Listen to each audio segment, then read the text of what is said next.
Oh God. भाभी जी को हंसी नहीं आती है। शर्म आती है भाभी जी।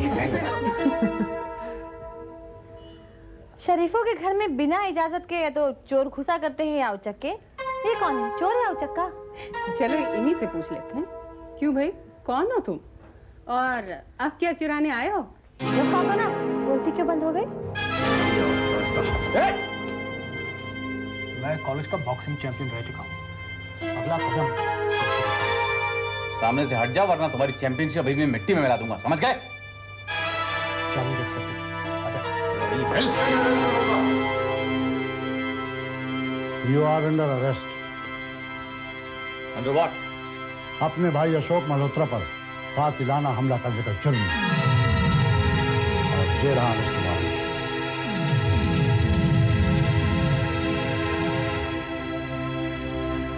मैंने तुमसे कहा था ना नरेश कि वॉर अभी खत्म नहीं हुई है, लेकिन तुम भूल गए थे। याद रखना, we are still at war. तुम भी याद रखना देवेन, मेरा नाम नरेश है और नरेश की कुंडली में वॉर बहुत है लेकिन हार नहीं है। बड़ी मुद्दत के बाद हंसना नसीब हुआ है ना तुम्हें। हंस लो जीवन, बाद में तो रोना ही है बच्चों। चलो इंस्पेक्टर, बच्चों के हाथ में खिलौना लग गया है, खेल लेने दो इन्हें इसे जी भर के। चलो। कितना बेगैरत इंसान है। पुलिस पकड़ कर ले जा रही है लेकिन ना कोई शर्म है और ना ही कोई अफसोस। एक उसका भाई है जो पुलिस का नाम सुनते ही आधा जमीन में दफन हो जाता है। लानत है इस कमीने पर।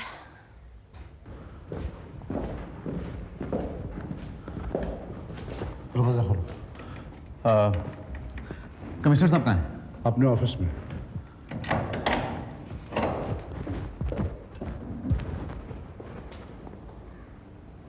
हेलो कमिश्नर साहब, मुझे पहचानते हैं? नहीं, कौन हो तुम? मजाक छोड़ो। I need your help. I have a problem. तुम्हारा दूसरा नाम ही प्रॉब्लम है मिस्टर नरेश। जुर्म करते हो, बच जाते हो। समझते हो कि कानून तुम्हारा कुछ बिगाड़ नहीं सकता। अरे जिसका आपका जैसा दोस्त हो उसे कानून से डरने की जरूरत भी क्या है हुजूर? नरेश, मैं पहले भी तुम्हें कह चुका हूं कि तुम्हारी खातिर मैं अपनी सर्विस खतरे में नहीं डाल सकता। ड्रग के मामले में बच गया, बट नो मोर ब्लंडर्स। एक गहरे और नजदीकी रिश्ते पे मट्टी डाल रहे हैं आप। अगर इस रिश्ते पे मट्टी नहीं डालूंगा तो खुद इस मिट्टी में दफन हो जाऊंगा। Don't expect any help from me. लेकिन कमिश्नर साहब, आई से leave me alone, please leave me alone. बड़े एहसान फरामोश है आप। मैंने क्या कुछ नहीं किया। Take him away. I say take him away. Okay commissioner, okay. क्या मैं आपका टेलीफोन यूज कर सकता हूं सर, या वो भी? Okay, bye be brief. Okay, thank you very much sir, I am obliged.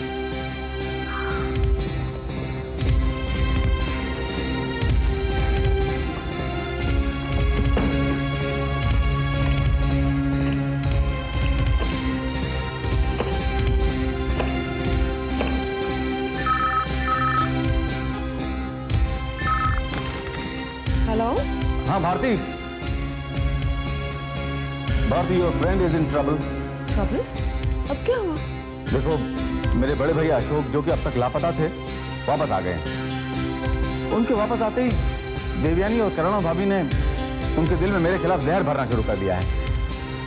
ऐसी छोटी छोटी बातें कि तुमसे बताते हुए भी शर्म आती है। उन्होंने मुझे उनके अटेम्प्ट टू मर्डर के चार्ज में गिरफ्तार भी करवा दिया है। क्या तुम पुलिस स्टेशन से बोल रहे हो? हाँ, पुलिस स्टेशन से ही बोल रहा हूं मैं। ये बिल्कुल गलत और झूठा भी इल्जाम है मुझ पर। हाँ, दरअसल बात यह है कि तुमने जो देवयानी को मार दी थी ना, बस उसी का बदला लेना चाह रही है वो तुमसे। तो ये धब्बा सिर्फ मुझ पर ही नहीं है, ये तुम पर भी है, तुम्हारे नाम और शोहरत पर। It's a challenge to your reputation. मुंह तोड़ के जवाब दो भारती, मुंह तोड़ के जवाब दो। हाँ, मैं आती हूँ। जमानत हो जाएगी, don't worry. Thank you beautiful, thank you.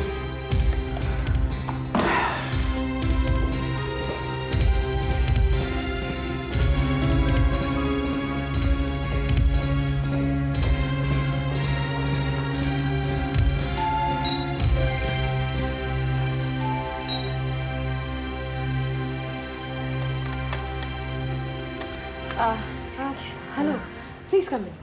Thank you.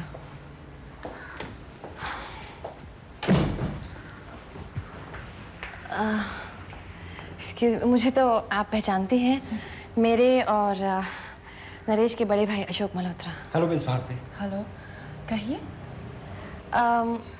हमें ये मालूम है कि हर उस औरत की तरह जो नरेश की लाइफ में आती है, आपके दिल में भी उसके लिए सॉफ्ट कॉर्नर है। मिस भारती, मेरे भाई की जुबान में जादू है। सच को झूठ और झूठ को सच बनाने का हुनर रखता है। इंसान को समझने में मैंने कभी गलती नहीं की मिस्टर अशोक। नरेश मुंहफट है, फ्रैंक एंड ब्लंट है, दिल से बात करता है और दिमाग से सुनने वाले दिल की बात समझते हैं। इसीलिए अक्सर लोगों से समझने में गलती कर जाते हैं, बस इस बात की। नरेश के दिल और दिमाग का टकराव हमारे दिल और दिमाग से तो हो सकता है, लेकिन कानून से नहीं हो सकता, जुर्म से तो नहीं हो सकता। मैं उसका बड़ा भाई हूँ। डैडी के बाद मैंने उसे बेटे की तरह संभाला है। उसकी 1000 गलतियां माफ की हैं, लेकिन क्राइम कब तक माफ करता रहूंगा? उसे गिरफ्तार करा के मुझे कोई खुशी नहीं हुई है, दुख हुआ है, दुख। उसे सुधरने की बजाय वो तो बिगड़ता जा रहा है। धन दौलत के लिए बाप का कत्ल कर देना, भाई का कत्ल कर देने की साजिश, घर वालों को भिखारी बनाने की कोशिश, ये किस दिल की आवाज है मिस भारती? किस मिट्टी का बना है ये दिल जो दूसरों का खून पीकर धड़कता है? पिछली दफा आप जैसी ईमानदार, सच्चाई की लड़ाई लड़ने वाली वकील उसके झांसे में आ गई। अपने हुनर के साथ आपने बेवफाई की, हमें धोखा दिया, इंसाफ को धोखा दिया, यहाँ तक कि अपने आप को भी धोखा दिया। नरेश हमारा खून है, हम उसे सुधारना चाहते हैं। वो जुर्म करता गया और आप जैसी ईमानदार हस्ती बेईमानी की हिफाजत करती गई, तो एक दिन वो हमेशा के लिए बर्बाद हो जाएगा। इस कोर्ट में उसे सजा होने दीजिए। हम खुद हाई कोर्ट में अपील करेंगे और उसकी सजा कम करवा देंगे। उसे रास्ते पे लाने का एक ही तरीका है मिस भारती, सजा। मुझे देर हो रही है। मिस भारती, आप नरेश के साथ दुश्मनी कर रही हैं। नरेश के फ्यूचर की कब्र मत खोदिए।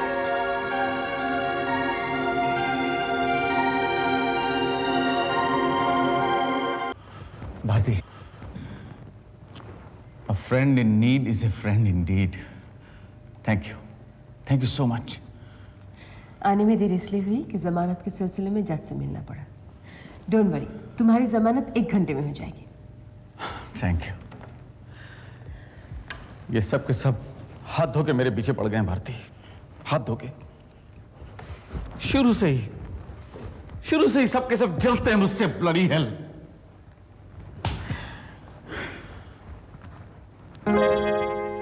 यू नो, मैं डैडी का फेवरेट हुआ करता था। डैडी सबके सामने मेरी पीठ ठोक ठोक कर कहा करते थे कि मल्होत्रा एम्पायर को उनके बाद अगर कोई संभाल सकता है तो ये मेरा बेटा नरेश। बड़े भैया और भाभी ये सुन के जल जाया करते थे। बस डैडी का स्वर्गवास होते ही इन सबने मिलकर मुझे परेशान करना शुरू कर दिया। झूठे इल्जामों में मुझे जेल भिजवाकर अब मेरा हिस्सा हड़प जाना चाहते हैं ये लोग। वो लोग अपनी कॉन्स्पिरेसी में कामयाब भी हो गए होते अगर पिछली बार तो मुकदमा जीत न गई होती। कामयाब तो वो अभी नहीं हो पाएंगे। तुम्हारी तरफ भारती की कुंडली में भी हार का घर नहीं है नरेश। I know that. आज हिंदुस्तान का काबिल से काबिल वकील भी तुमसे कानूनी जंग नहीं जीत सकता। I know I'm in very safe hands and I'm very sure of that. But एक प्रॉब्लम अभी भी है भारती। I think मुझे होटल शिफ्ट होना पड़ेगा। क्यों? उस घर में मैं अकेला, वो सब। और जब उन्हें मालूम पड़ेगा कि तुम मेरा केस लड़ रही हो, तो ये केस वो हार जाएंगे, इस बात का यकीन हो जाएगा उन्हें। फिर धन संपत्ति के लालच में कहीं सोते सोते मुझे मार डाला तो मेरा वहां अकेले रहना ठीक नहीं। तो होटल क्यों? मेरा घर है तुम्हारे लिए। Thank you once again. It's my pleasure. मैं आती हूँ 1 घंटे बाद।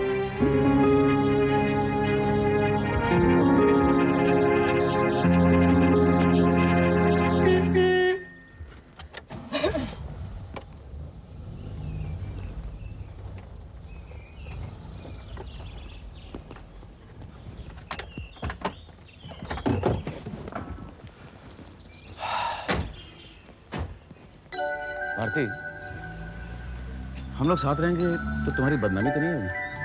वैसे भी मेरी वजह से लोगों की उंगलियां तुम पे पहले भी उठ चुकी हैं। नरेश, मैं लोगों में नहीं जीती, अपनी जिंदगी जीती हूँ। फिर भी दुनिया में रहो तो दुनिया का ख्याल तो करना ही पड़ता है। मैं किसी की दुनिया में दखल नहीं देती, न किसी को मेरी दुनिया में दखल देने की इजाजत देती। वैसे नरेश, एक बात पूछूं? हाँ हाँ जरूर। तुम्हें कब से दुनिया की परवाह होने लगी? ओह ब्लडी हेल, मैं अपनी बात थोड़ी कर रहा था।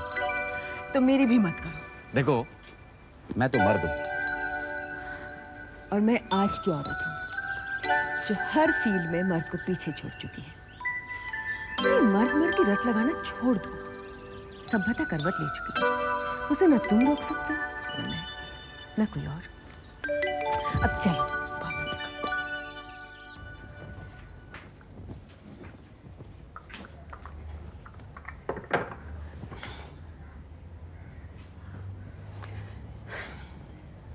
क्या सोच रहे हैं?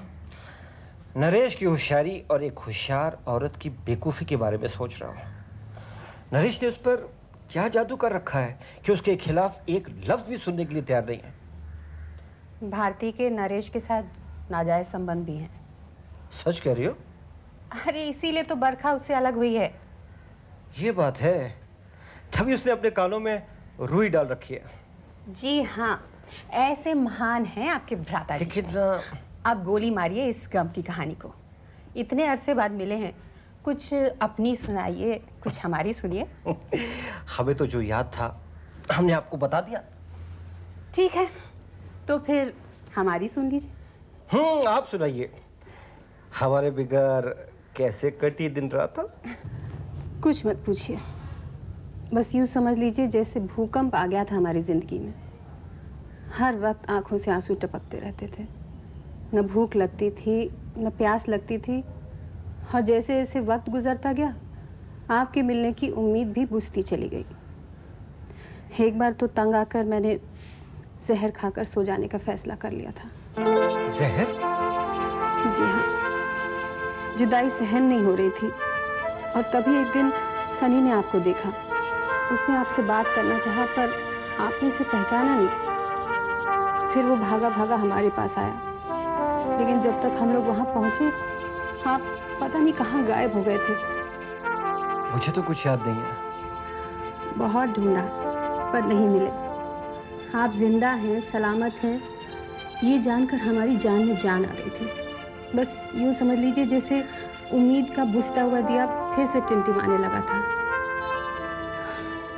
कभी न कभी तो वापस आएंगे, बस यही आस लगाए जीते रहे हैं। मगर करुणा, मेरे वापस आने से हमें कुछ फायदा तो नहीं हुआ? क्यों? इनाम में दिया क्या तूने मुझे? अच्छा, अपनों से मांगा नहीं करते, बस ले लिया करते हैं।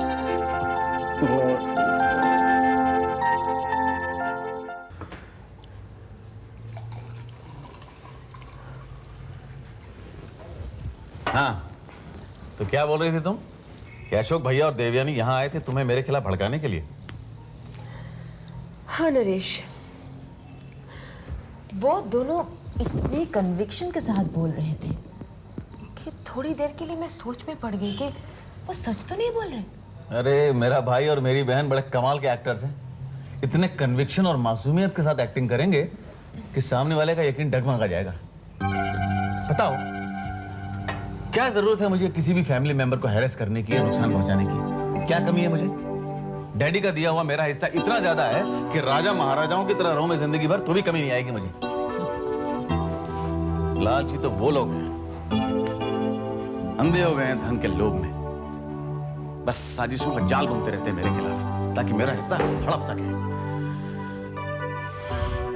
बचपन से ही जलते रहे ना मुझसे।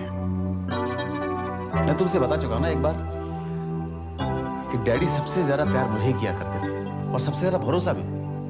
बस यही बात नश्तर की तरह तब भी उन्हें चुभती थी, अब भी चुभती है और जिंदगी भर चुभती रहेगी, क्योंकि मेरे होते हुए उनका झूठ तुम्हारे सच पर विजय नहीं पा सकता।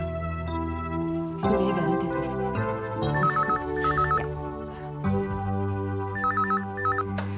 हेलो, क्या कहा? कौन बोल रहे? हीरा? हीरा? हाँ।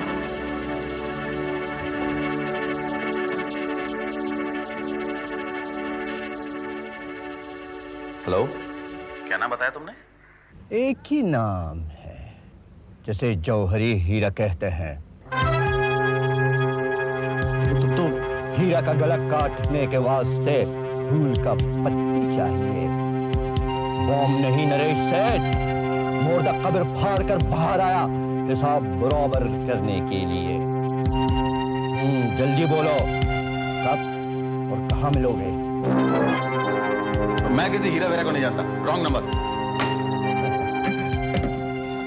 साला हीरा को नहीं जानता है, जान जाओगे, पहचान जाओगे नरेश सेठ। क्या बात है, परेशान लग रहा है? मैं? नहीं, मैं भला क्यों परेशान होने लगा? चलो, लेट्स हैव अ ड्रिंक। हमें आपकी बेटी पसंद है। तो लीजिए, मुंह मीठा कीजिए। मुझे भी आपका बेटा अर्जुन पसंद है। नैना बेटी से तो पूछ लीजिए आप। नैना बेटी पढ़ी लिखी और आज के जमाने की जरूर है, लेकिन अपने संस्कारों को नहीं भूली है। उसकी ओर से मुझे पूरी छुट्टी है, मेरी पसंद सो उसकी पसंद।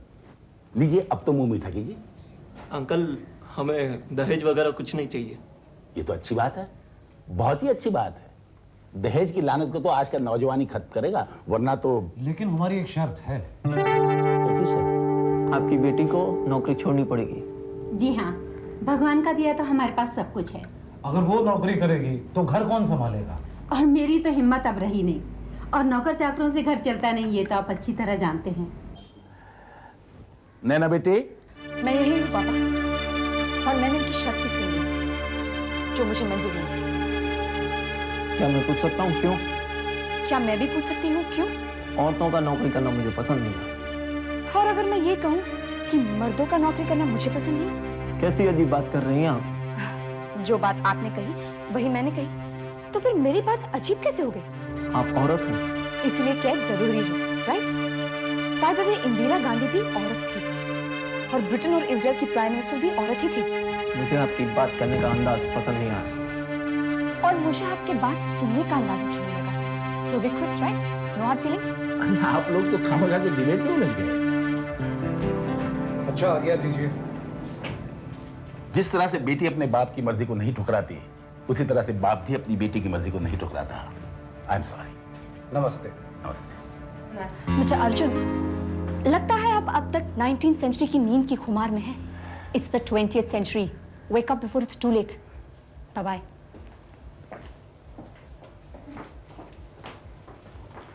ए पुलिस वाले, इधर आ। जी। ये 21वां लड़का है जिसे तूने पसंद नहीं किया है। रॉन्ग पापा, लड़के ने लड़की को पसंद नहीं किया। मेरी समझ में नहीं आता कि सभी लड़कों को तेरी पुलिस की नौकरी से क्या दुश्मनी है। अगर यही सिलसिला चलता रहा ना, तो किसी दिन तुझे दोनों में से एक को चुनना होगा। नहीं पापा, मैंने कसम खाई है कि जब तक नरेश से भैया के खून का बदला नहीं ले लेती, मेरी वर्दी नहीं उतरेगी। लेकिन तेरी आशाओं के सब दरवाजे तो बंद कर दिए हैं उस कमीने ने। ना पापा, कुदरत का एक असूल है, जब एक दरवाजा बंद हो जाता है ना, तो दूसरा दरवाजा जरूर खुलता है। नरेश के मुंह को जीत का लहू लग चुका है, लेकिन उसकी यही जीत एक दिन उसकी हार का सबब बनेगी। In the long run, crime does not pay. It will not pay, Papa. Just you see.